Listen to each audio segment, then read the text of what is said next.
আমি নিজেই খুব লজ্জিত যে আমার ফ্যামিলির ব্যাপার আজ সোশ্যাল মিডিয়ায় আনতে হচ্ছে শুধুমাত্র আমার পরিস্থিতির কারণে। কারণ আমি এমন একটা পরিস্থিতিতে দাঁড়িয়ে আছি যেখানে আমার নিজের জীবনেরই কোনো গ্যারান্টি নেই। বাড়িতে যাওয়ার পর ঝুট ঝামেলা হতেই পারে, আমি মানলাম, কিন্তু কোনো দিদি বটি নিয়ে কোপাতে আসে, এটা কি মানা যায়? আমি তো কোনো স্বপ্নেও ভাবিনি। আর এই সব আমার বাবা মা কী করে সাপোর্ট করে আমি এখনও বুঝতে পারি না। আর সেই সাপোর্ট করতে গিয়ে যে বটিটা দিয়ে আমি কোপ দিয়ে ওখান দিয়ে পালিয়ে এসেছি, সেই ব্লেমটা দিতেও আমার বাবা মা একবারও পিছু পা হাঁটেনি। একটা মেয়েকে বাঁচাতে গিয়ে যে একটা ছেলেকে এরকম বিপদের মুখে ফেলে দিতে পারে, সেটা হয়তো আমার বাবা মাকে না দেখলে আমি বুঝতে পারতাম না। তোমরা নিজেরাই একবার এই কল রেকর্ডিংটা শোনো। না, তুমি তো আমার জেল খাটাবা যা দেখতেছি। তা জেল খাটাবো না তোর কি করবো? তোর দিদির সঙ্গে না না, যদি বটিটা দিয়ে আমি কোপ দিয়ে বেরোয় যাইছি। হ্যাঁ তুই কোপাইছো। আমি কোপাইছি, বেরোয় যাইছি মানে হ্যাঁ আমি মানে তোর জেল খাটাবো। হ্যাঁ, তোরে আমি জেল খাটাবো। তুই যদি নিজের ভাই বোন যদি কাজ করলে বৈশা যদি তুই বিচার না করতে পারো, তুই আজ একটা অন্য বউরে ওই কণিকা কি কবে আনে? আজ তুই বাড়ি আসিস 5 মাস পর। ও না, আমি হ্যাঁ, করছি বটিটা নিয়ে আমি দিদিরে কোপাইতে গেছিলাম। দিদিরে কোপাইতে, দিদি বটিটা আনছে, সেই বটি নিয়ে কি করতে আনছে? বটিটা কি করতে আনছে?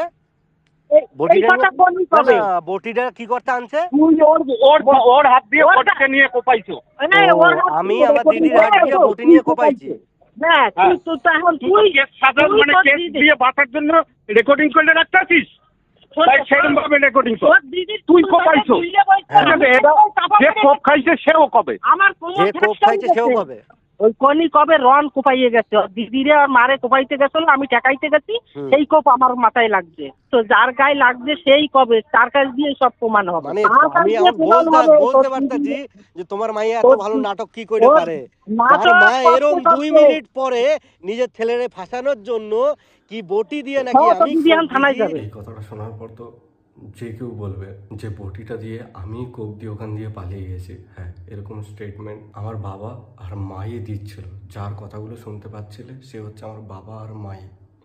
তোমরা ভাবো, যদি নিজের মেয়ে কোপাতে এসেছিল, সেই কেসটা ঘুরিয়ে যদি বলে আমি নাকি আমার দিদিকে আর মাকে কোপাতে গেছি, সে যদি এই কেসটাকে এরকমভাবে বানাতে পারে, আমি ভাবছি আমার বাবা আর মা দিদিকে বাঁচানোর জন্য আর কত ধরনের নাটক করবে আর কত নিচে নামবে। এর দিয়ে তোমরা আমায় ডিরেক্টলি কিছু বলেই দিতে পারো। তোমাদের যেই প্রবলেমটা আমায় নিয়ে আমায় বলে দিতে পারো।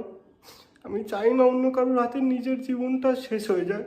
আমি চাই প্রথম দিয়েই তোমরা ভালো থাকো। সে তো তোমাদের ভালো থাকতে গেলে তোমাদের